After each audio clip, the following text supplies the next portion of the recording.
recent. Roberto Firmino, as we continue our journey through the Fs. I wouldn't say he's underrated, because I think not by Liverpool fans, but obviously a lot of the attention was on Salah and Mane. Mm-hmm. Yeah. But that whole attacking unit would not have worked without Roberto Firmino. Do you think a big part of why Roberto Firmino was so successful was that he complemented those two so well?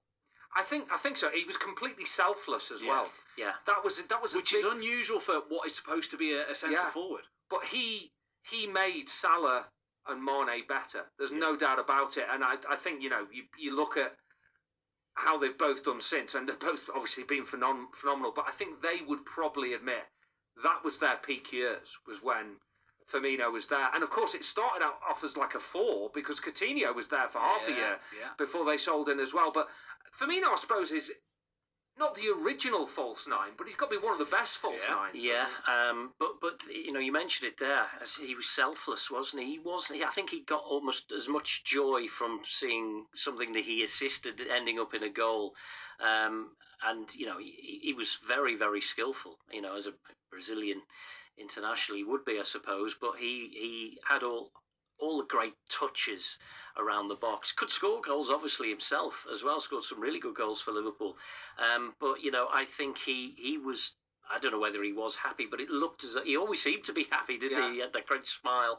That he was part of a team, a great team player, Roberto Firmino. Fantastic player in his own right. But I think, as you said, Salah and Sadio Mane really benefited from having him around. It was very much a modern kind of player, because when you look at it, you wouldn't have had a false 9, would you really? No. Donkeys years ago. He kind of withdrew, and then the wide forwards in Mane and Salah sort of came in. Yeah. And it almost became a little bit of a triangle. Yeah, it was, wasn't it? Sort of pointing back towards your own goal almost. But, I mean, he was capped 55 times for Brazil, as well as his 250-odd Liverpool appearances. And I think his goal record suggests, while it's not up there with the Liverpool greats that we've been talking about, that is because football has changed. Football has changed. It's not all about the strikers anymore. It's about how can you get your wide players to do the damage. And I think has been shown ever since Firmino left. It's Darwin Núñez had a bit of a go. It's not the easiest role to play. Centre forward in the Premier League these days, not an easy role to play. And like you say, Firmino did it a bit differently in that false 9 kind of sense, but did it very, very well. Great part of Jurgen Klopp's great success and World Club final. He scored the goal. He scored the goal, didn't he? He scored the winning goal in the 2019 Club World Cup final, which I know is still sort of, people are a bit like that about how seriously you take it, but I think Liverpool took it very seriously. Well, it's the only time they've won it, isn't it? I mean, they've had a couple of disappointing finals down the years in that particular competition. So it was, from a Liverpool point of view, nice to finally be able to put that on the wall. That you've been the world champions, and he scored the winner. Do you know what he was also brilliant at? The no-look finish. Oh, yeah. That's an art, isn't it? If I tried to do that, I'd miss. I'd miss the ball. I'd miss what you're supposed to be doing. You've got to have a certain amount of arrogance, haven't you? And confidence to be able to do that. To know where the ball is, to be able to know you're going to stick it in the right place as well. And just to have that little extra bit of cockiness, if you like. I don't mean it in an arrogant kind of sense, but just to be able to, I'll try and send the keeper the wrong way, or send the player the wrong way. It's, something special, that is. One other thing as well about Firmino, now, pains me to say this a little bit with my blue background, but, his chant was addictive. Yeah, the Roberto Firmino chant. I remember being at the Champions League final in Madrid, and it was one that was doing the rounds in the days before. Voxing fans going out into the sort of fan areas in the squares of Madrid, and it was going over and over and over again. It was getting in my head by the end of it, and I'm trying to sort of train my brain to get it out of it. But yeah, very, very, very addictive chant. Well, and I think that is a sort of a symbol of how much affection there is for him from the Liverpool fan base. He was also very hard working, wasn't he?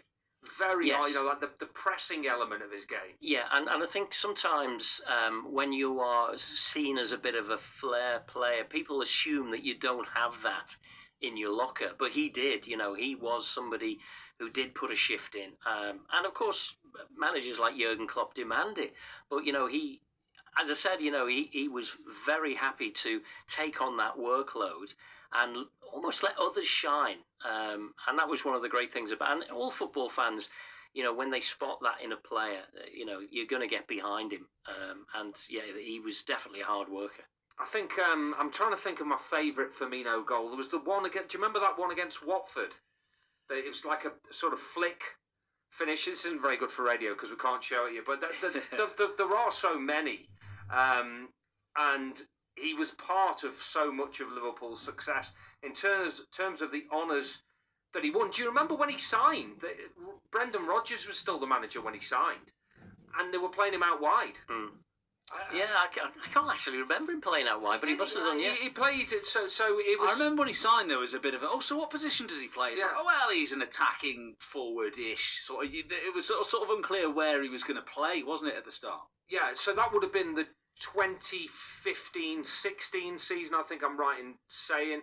And yeah, it wasn't clear. We were a bit like, I'm not sure whether he's right for Liverpool. And then obviously Jurgen comes in and puts him in that central role, and just knew the rest is history. The rest is history. Right.